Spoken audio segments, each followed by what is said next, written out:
Hey guys, what is up? It is your pal Keith here again live in the control room at Essex Recording Studios just outside London in England. I've got the coolest Jackson guitar we have ever had. There's only 30 of these that were ever made in the world. You know, if you've been paying attention to the channel, that your buddy Keith is the biggest Jackson fan on the planet. And I'm super proud to be able to share with you this one up close and in person. This is the coveted 30th anniversary Jackson Custom Shop Master Built Mike Shannon Soloist 1984 reissue. I'm going to tell you all about it, guys. If you're new to the channel, click like, click subscribe. It's totally free. Come join the circle of friends. As of today, there's over 3,200 of us. And what we do is we hang out, we crack open a beer, and we watch these videos about very rare guitars I find from all over the world and show you up close so you know exactly what they're like in person, as if you were holding them in your very own hands. There's only 30 of these ever made for the entire world, so you're not going to be able to just walk into your local guitar shop and pick one off the wall and see it for yourself. That's what your buddy Keith is here for. I've been to countries where they don't even have a single Jackson guitar dealer. So, yeah, let's rip into this one. Lots of very unique features. If you're familiar with Jackson soloists, you probably are, that's why you're here. Well, this one doesn't look anything like a modern production USA soloist. For starters, we go back to the traditional inline volume and tone knob configuration. Let's focus. We have the switches for the pickup selectors, which is awesome.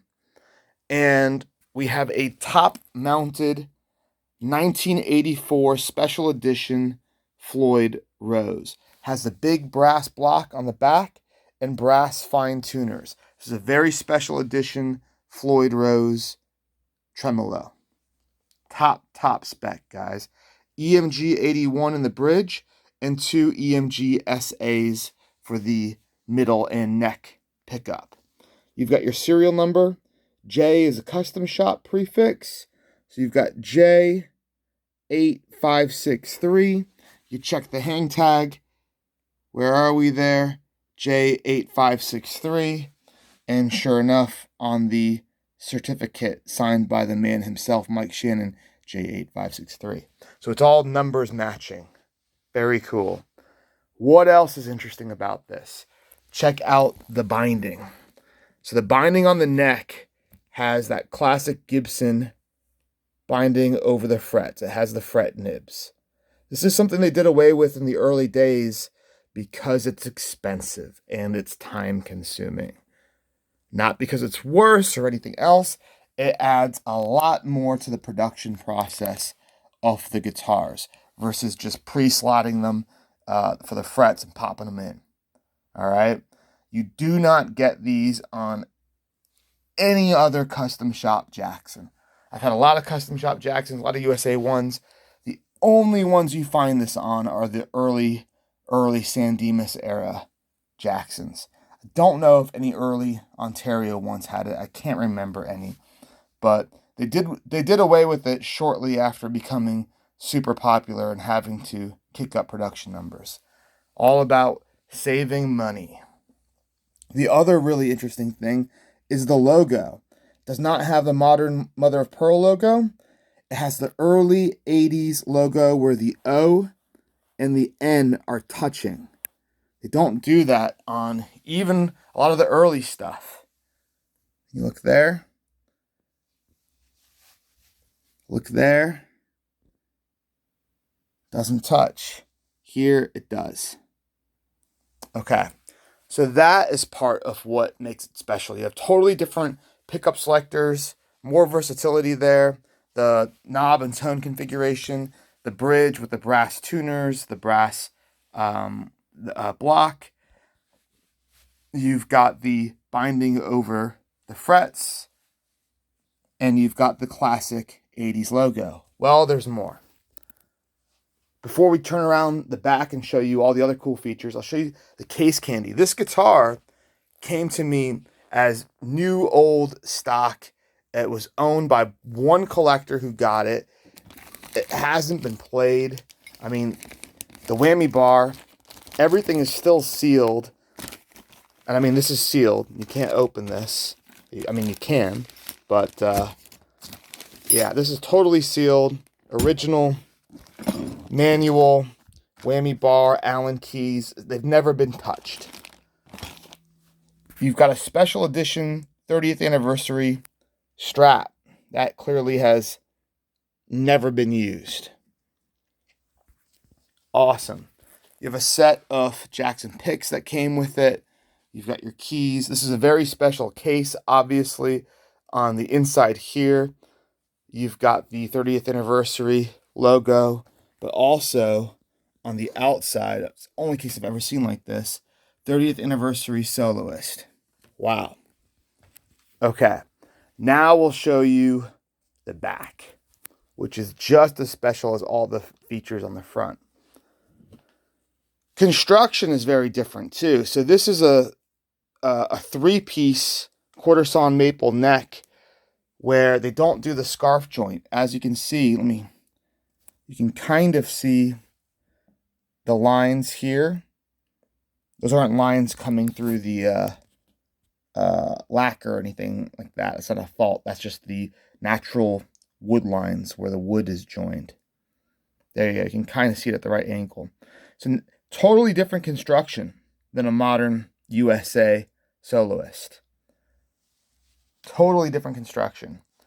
Then you go to the neck heel, which is much thicker. This is the traditional 80s neck heel of a Soloist. And again, you can see through the paint how the body on the neck through build comes together. It's awesome.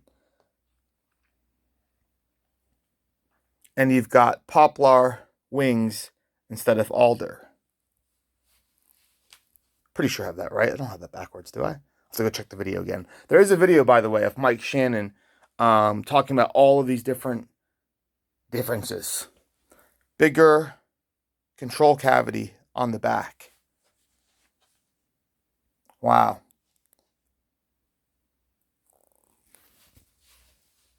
Different neck angle, too. This is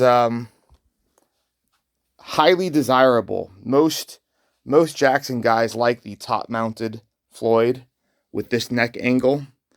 And there's also some sort of paper cover that they do on this before they apply the clear coat and the logo. You can see some dust on it. Plastic still on the truss rod cover. This thing is brand new in the wrapper. It is the only one I'm aware of that is in this condition, new old stock. Unfortunately, there's one minor little boo-boo that I have to bring up, and this is super annoying, but Jackson is really who I hold responsible for this. You make this amazing, beautiful case. It's for one guitar, the Soloist, custom built by their very best guy. Mike Shannon is the man. He's been with the company since 1980. He has built the very best guitars they've ever made for all of the stars. Unfortunately, he doesn't build the cases. You know who builds the cases? G&G. Because this is a Fender-owned company, and G&G makes all of Fender's custom shop cases. Well, they couldn't be bothered to make a fitted case, which is supremely annoying, and I'll tell you why. Because the guitar is not fitted, it can move around during shipping. Right. So when I bought this, it was packed extremely well. The outside of the case was awesome. Everything packed very well. And there was lots of like bubble wrap in here and here. But there was not anything preventing the guitar from moving this way.